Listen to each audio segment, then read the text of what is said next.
Welcome back. Usually, the establishment and expansion of a country's free media is seen as a good thing, evidence of freedom of expression.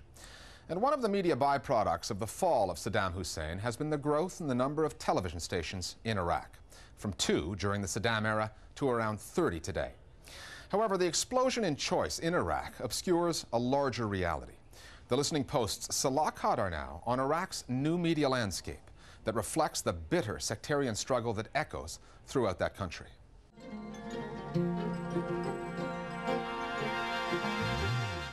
Iraq, a multi-ethnic, multi-sectarian pot, a nation at war with itself among ethnic Kurds, Turkmen and Arabs, and among the Sunni and Shia Muslim sects.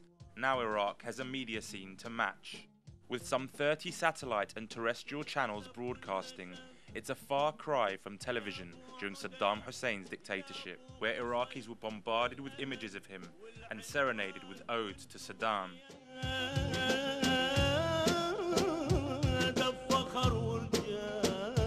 If we take the kind of pre-fall of Saddam era, you had 2 state channels, which were totally controlled and totally censored by Saddam Hussein and his regime. Once that fell, it opened it up. The Iraqi media scene is a jungle. It's free for all.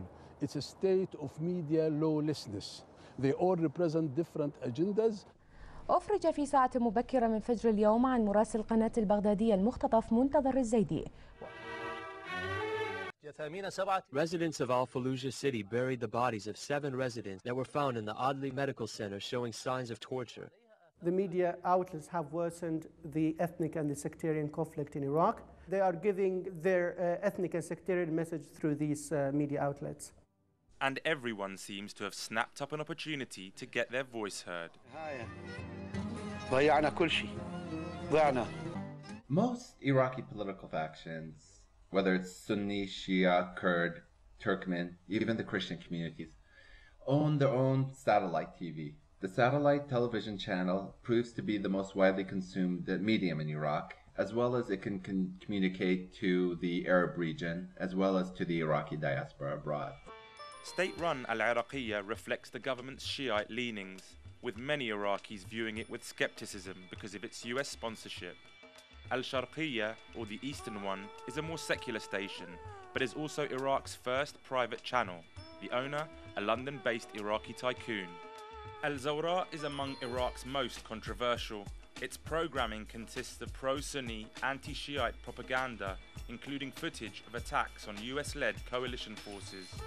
Al-Furat represents the Iraqi Supreme Islamic Council, is Iranian-funded, and takes a more conservative Islamic line in its reporting. The list goes on. In normal circumstances, a multiplicity of media outlets, TV stations, newspapers, websites, is good, is healthy, is positive, is democratic. But in Iraq, it's quite the opposite. The media is a double-edged sword. It's supposed to educate, to inform, to entertain. In Iraq, it's to instigate violence, to create hatred, to put people against each other, and to create divisions.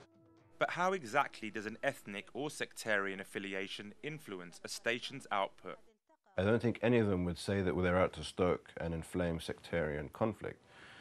Is that the case or not? One only has to see that, watch the same news program on different shows and there'll be a different slant. The Shia channel is most likely to depict the Shia as victims, the Sunni channel, the Sunni as victims. And hence the audience, seeing their community being targeted in the media over and over again, is believed to kind of instill in a person the need for justice, to take matters in their own hands. As with any conflict, this media war is not without its casualties. Tellingly, the 2 most watched, Al Arabiya, a Saudi-owned Dubai-based channel, and Al Sharqiyya, have both at times been knocked off the air in Iraq.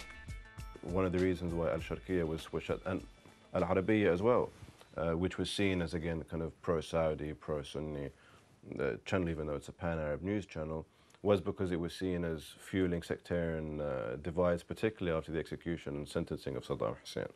They were seen as being an overtly political statement in his favor against the kind of Shia majority. Now again, are people just using that as an excuse as to basically improve and further their own control over the media in Iraq, quite likely. The divisions in Iraqi media were put into sharp focus on Al Jazeera when Al Zawra's owner, Mish'an al-Jubairi, here on the right, clashed with Shiite journalist Sadiq al-Musawi.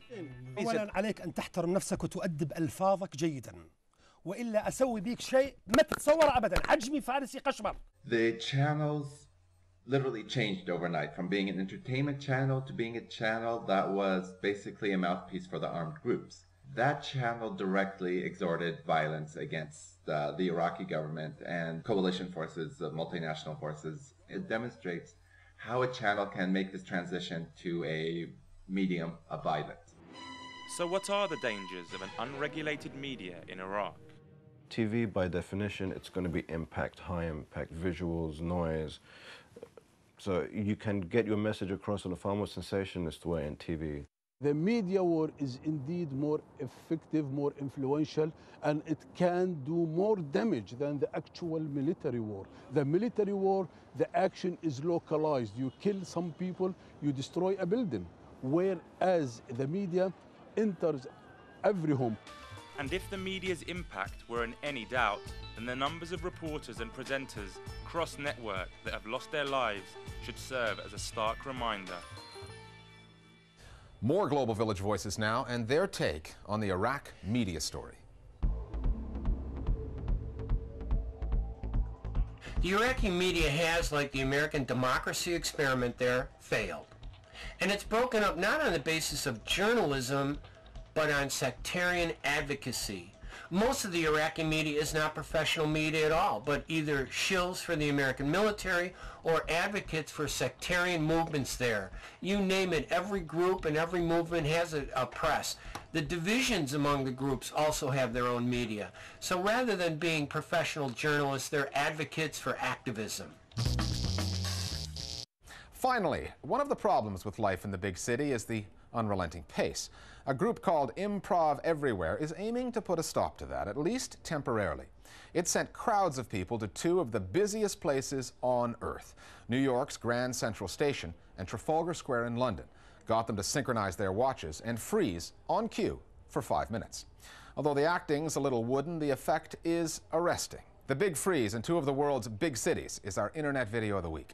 See you next time at The Listening Post. We've got a really exciting mission that we're going to be doing today. We're going to be freezing in place on cue at the exact second. We're going to hold that for 5 minutes, and then we're going to unfreeze, and we're out.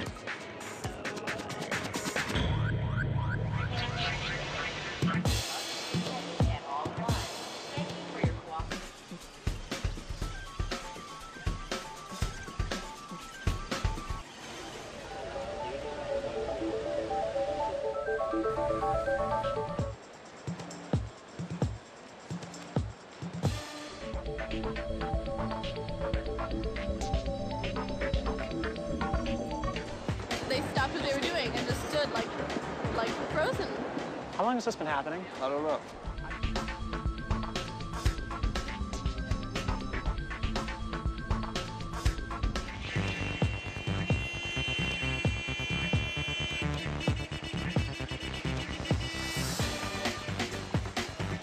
Can't move my car. There's hundreds of people frozen everywhere. This is wild. No, they are not moving. I can't move my car. I need some help.